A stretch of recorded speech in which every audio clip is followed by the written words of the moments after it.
BMS academy में आपका स्वागत है। नेक्स्ट सेशन में हम जानकारी लेंगे अगले टूल के बारे में जो हमारे पास एनवल्प के रूप में अवेलेबल है।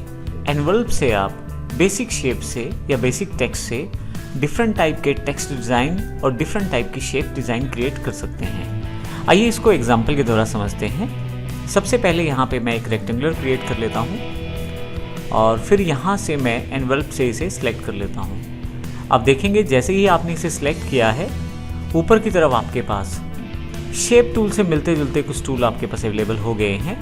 इसके अलावा आपके पास डिफरेंट टाइप के एनवल्प्स ऑप्शंस भी अवेलेबल हैं। यहाँ यदि आप ध्यान दें तो आपके पास नोट्स के रूप में यहाँ डॉट्स अवेलेबल हैं जिनको आप मॉडिफाई कर सकते हैं। तो आइए देखते हैं एनवल्प से इस इमेज को या इस शेप को मैं किस प्रकार मॉडिफाई कर सकता हूँ।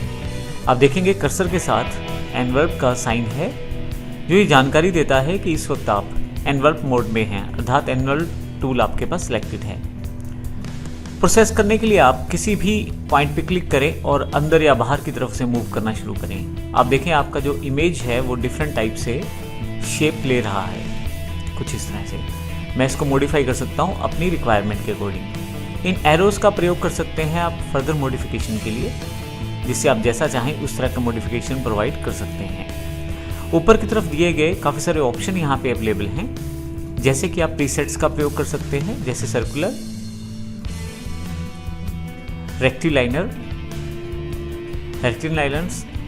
रेक्टिलाइनर स्लैंट, और कोई भी ऑप्शन आप सेलेक्ट करने के बाद उसको फिर से मॉडिफाई कर सकते हैं।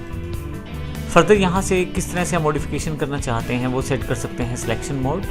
आप रेक्टेंगुलर मोड में काम करना चाहते हैं फ्री हैंड में। फ्री हैंड में जब आप काम करते हैं तो आप अपनी मर्जी के अकॉर्डिंग कहीं से भी कुछ भी मॉडिफाई कर सकते हैं। मैं इसे अभी कंट्रोल Z कर देता हूं और वापस एक शुरुआत वाली पोजीशन में इसे ले आता हूं ताकि जो चेंजेस हम करें वो हमें दिखाई देता रहे।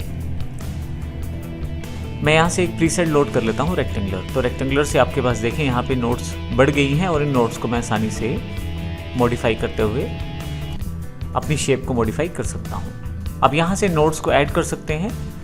आप नोट्स को ऐड करते देखेंगे कि डॉट्स जुड़ते जा रहे हैं। फिर इन फर्दर डॉट्स से आप किसी भी तरह से मॉडिफिकेशन कर सकते हैं। हटाने के लिए आप यहाँ डिलीट नोट का प्रयोग भी कर सकते हैं। उसके अतिरिक्त यदि आपने किसी नोट को सिलेक्ट किया हुआ है तो बेसिक जो आपके पास शेप्स में ऑप्शन थे वही ऑप्शन यहाँ पे हैं। आप कन्वर्ट टू लाइन कर सकते हैं या कन्वर्ट टू कर्व कर सकते हैं। फर्दर आप हैंडल्स का प्रयोग कर सकते हैं स्मूथ नोड और सिमेट्रिकल नोड्स के लिए। जब भी आप शेप में मॉडिफिकेशन करते हैं तो आपके पास यहाँ पे कुछ ऑप्शन और रहते हैं। हॉरिजॉन्टली मॉडिफाई करना चाहते हैं, ओरिजिनल, पुटी या वर्टिकल, जिस तरह से मॉडिफिकेशन चाहते हैं आप वो कर सकते हैं। इसमें आपके पास लाइंस रखना चाहते हैं एग्जैक्ट या नहीं। अगर मैं इस पूरे फ्रेमवर्क को बना के रखना चाहता हूँ ताकि लाइंस को मॉडिफाई ना कर पाऊँ तो ये काम मैं यहाँ इस ऑप्शन कीप लाइन को सिलेक्ट करके कर सकता हूँ। मैं कीप लाइंस को क्लिक कर देता हूँ। अब कभी भी मैं कुछ भी मॉडिफाई करूँगा तो लाइंस इसमें बनी रहेंगी। आप देखेंगे बेसिक शेप जो है वो रहा है, बना हुआ है और उसकी जो आउटलाइन है वो बनी हुई है प्रॉपरली। इंटरनली आप देखें शेप को मॉडिफाई कर पा रहे हैं। इसको ऑफ करने के साथ ही मैं अपनी मर्जी से शेप को मॉडिफाई कर सकता हूँ, कुछ इस तरह से। इस तरह से आप चाहें तो एक नया एनवल्प भी ऐड कर सकते हैं। मान लीजिए मेरे पास एक और रेक्टेंगुलर यहाँ पे है और मैं यहाँ से एनवल्प टू सिलेक्ट कर लेता हूँ। अगर मैं यहाँ से नया एनवल्प बनाना चाहता हूँ तो क्रिएट एनवल्प फ्रॉम में क्लिक करूँगा और जैसे ही जहाँ से मुझे पिक करना है एनवल्प उस पर क्लिक करूँगा, लगभग सेम एनवल्प मेरे पास वहाँ पे अवेलेबल हो जाएगा। मैं कंट्रोल Z कर देता हूँ फिर से।